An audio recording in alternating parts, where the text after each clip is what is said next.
चांद की मौन दृष्टि के नीचे एक पुराना 2 मंजिला घर रहस्य में लिपटा खड़ा है। डरावनी शांति केवल क्रिकेट की चहचहाट से बाधित होती है, जो प्रकृति का अकेला राग है।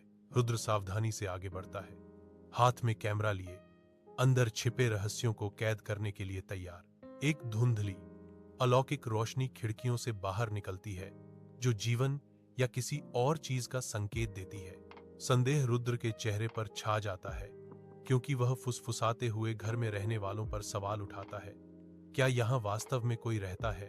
घर विशाल है, शांत और चौकस।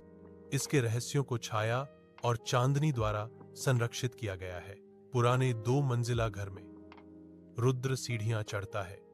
प्रत्येक कदम की आवाज आसपास की शांति को बढ़ाती है।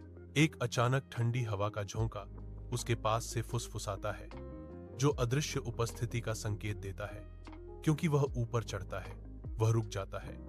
उसकी निगाहें ऊपर की ओर खींची जाती हैं, जहां माया सीढ़ियों के शीर्ष पर खड़ी है, एक सफेद साड़ी में।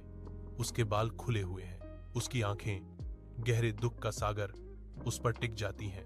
जैसे ही वह बोलती है, उसकी आवाज लालसा से भरी होती है। क्या तुम आ गए?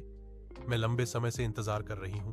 एक पुराने 2 मंजिला घर के घने अंधेरे में हल्की चांदनी खिड़कियों से होकर भूतिया पैटर्न बनाती है। रुद्र की आवाज सन्नाटे को चीरती है। हवा में एक चुनौती लटक रही है। तुम कौन हो? एक भूतिया आकृति छाया से उभरती है। उसकी आवाज एक भूतिया फुसफुसाहट है। मैं वह हूं जिसकी आप तलाश में आए हैं, लेकिन मेरी कहानी अधूरी है।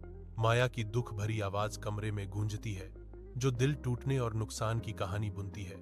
मैं तुम्हें अपने अतीत के बारे में बताऊंगी, कैसे मेरे प्रेमी ने मुझे तूफानी रात में छोड़ दिया और कैसे मैं मर गई। एक हताश गुहार निराशा में प्रवेश करती है। उसका अलौकिक रूप बाहर निकलता है। इस बार मुझे मत छोड़ो।